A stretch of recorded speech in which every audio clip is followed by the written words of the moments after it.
All right, so today we are gonna be discussing our last module in Unit 2. We're gonna be talking about the math class and the static keyword. So let's talk about the methods we've been talking about so far. So every method that we have been using and writing so far has needed an instance of our class. We needed an object in order to be able to call those methods. So like my getArea method that we've been using, we needed a rectangle type object in order to find that rectangle's area. I can't just find the area of a random rectangle without knowing what that rectangle actually is. So these methods, this type of method is called an instance method because it can only be called when you're referencing an instance of the class. I can only call getArea when I have an object of the rectangle type. Instance methods are also called non-static methods. All right, so if these are non-static methods, static methods, it would follow, can be called when we do not have an instance. So all the methods we've written so far have been instance or non-static methods, only callable on an instance. Static methods are callable when we do not have an instance of a variable. So we can call static methods by referencing the name of the class itself. We don't have to have an instance in order to use these. There are also static variables to contrast with the instance variables we've been working with. We've already seen some examples of static variables in integer.maxValue and integer.minValue. We're referencing directly from the class name here. We don't need an integer object in order to reference the max value or the min value. My cat is very sad that I'm not letting her in the classroom. So we can make a method in our classes static by adding the static keyword. Static methods can't reference your class's instance variables because obviously if it's going to be able to be called without an instance, it needs to be able to work without an instance. You can't reference something that will only exist or that will only be populated when the class is instantiated. So if I made a static method for my rectangle class, I could maybe make the rectFacts method. So it's public still. I'm making it static, so I can call this on the rectangle class rather than making a rectangle object. I'm not going to return anything, so I have void, and my method's name is rectFacts. And in my method, I'm just going to print rectangles have 4 sides, rectangles have 90-degree angles.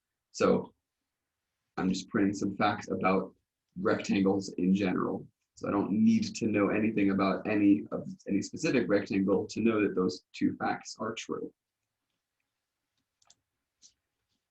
So just like the instance methods we've been using so far, we can call a static method just by saying its name. So like I've been saying, we don't need an object to call those methods. All we need to do is say the name of the class. So I would say rectangle.rectFacts, and that would print rectangles have 4 sides, rectangles have 90-degree angles. Does this make sense so far? How we can reference a static method, and all that? Yeah? Sweet, all right. So we're going to talk today about the math class. The math class is built into the java.lang package, so it's automatically included in our programs. And this class consists only of static methods and variables. So this class is going to contain methods and variables that are useful for performing a variety of different mathematical functions, like you might guess, given that it is the math class. We can do exponentiation, we can do logarithms, we can do square roots, we can use the trigonometric functions like sine, cosine, tangent. We can do all of that with methods built into the math class. So since all of the methods in this class are static, we can reference all of them without needing a math-typed object. I can just make some variable int x equals my math class dot abs -5. And we'll talk about what this method does in just a minute.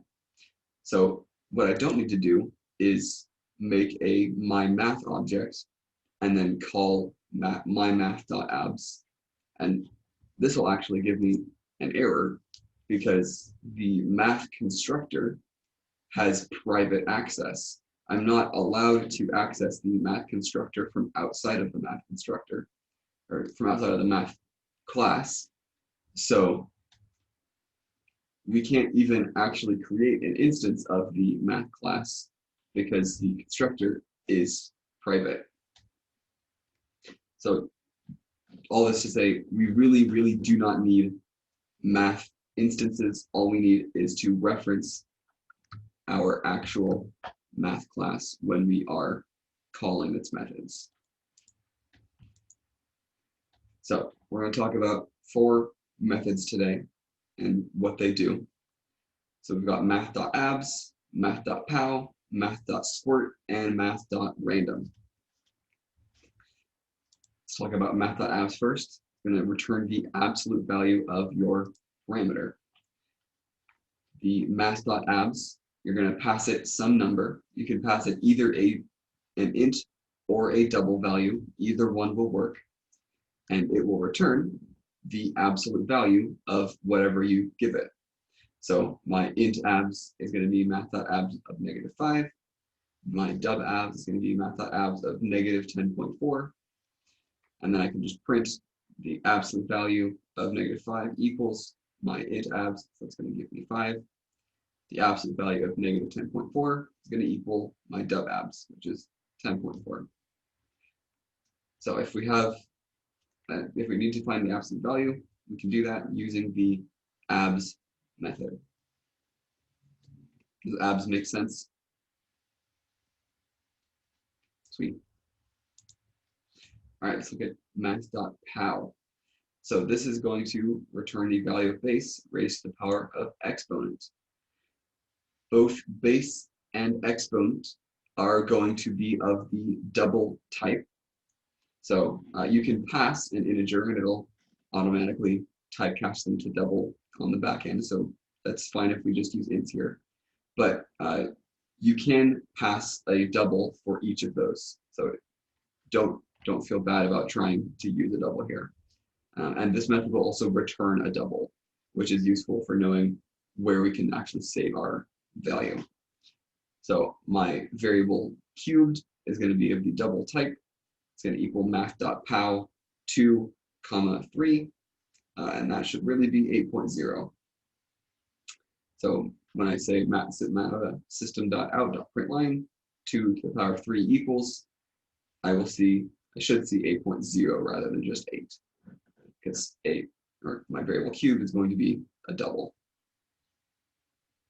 That makes sense? Just doing powers. All right, Math.sqrt is going to find the square root of the value you pass. Our one parameter, I'm calling it x, really doesn't really matter what the name is.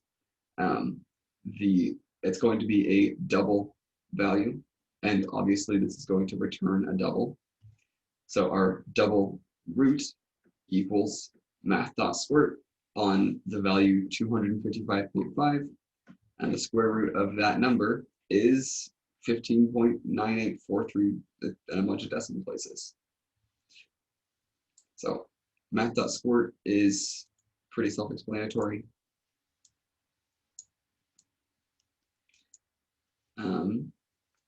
Yeah, just find the square root.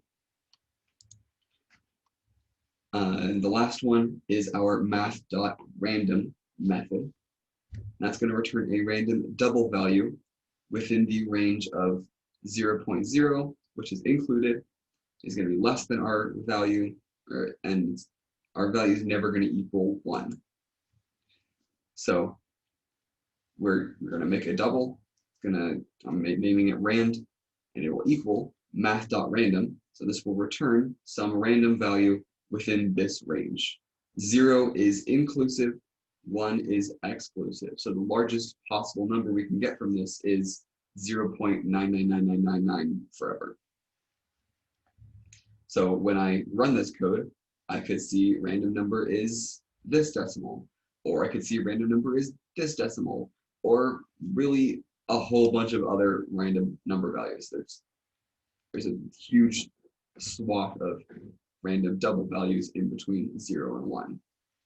How would you incorporate that? So if you're making code, So I will talk about that right now. So finding a random double between 0 and 1, generally not super helpful.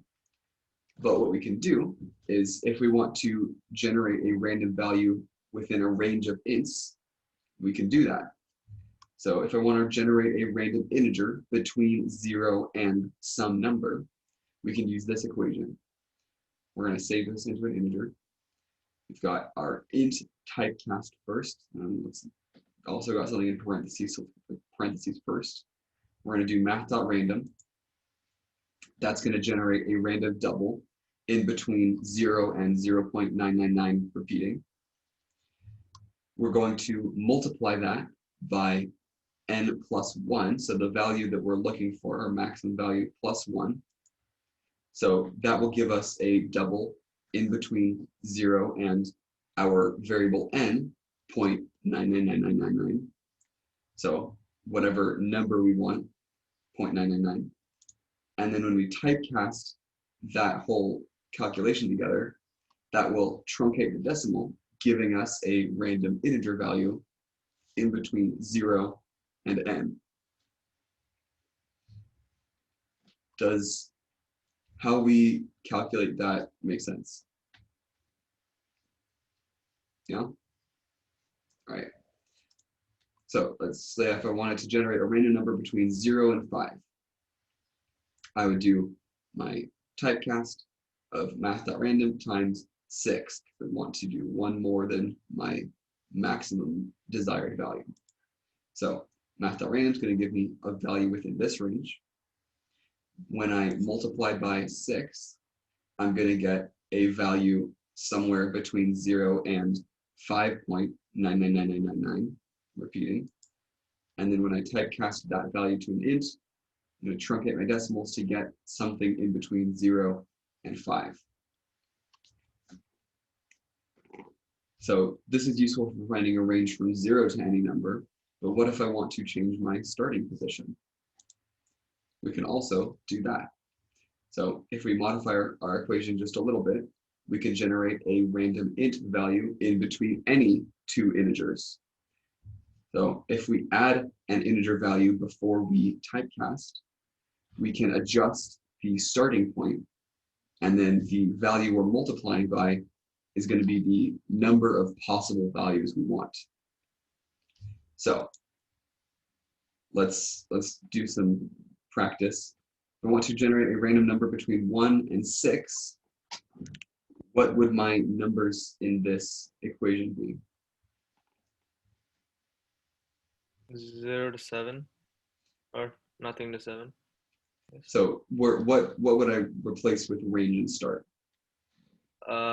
Range would be 6, and start would be 0. And start would be 0. Do I want to 1. include 0? Start would be 1, because I want to roll a number in between 1 and 6.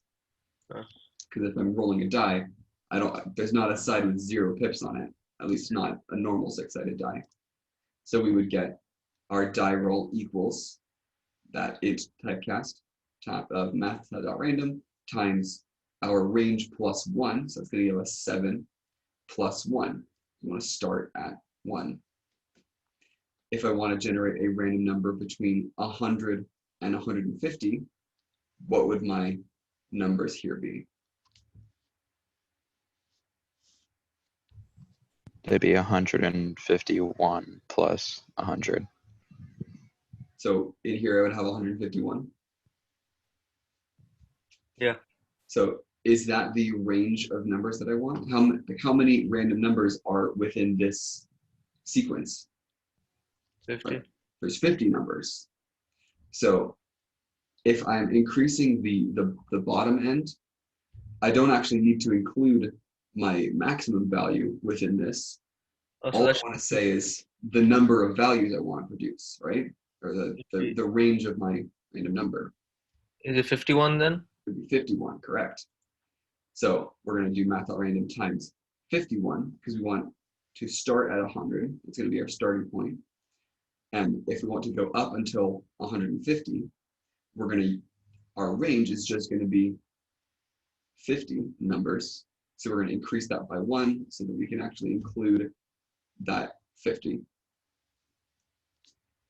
Does that whole random number generation make sense? Sweet. All right. We'll stop sharing. We'll stop recording.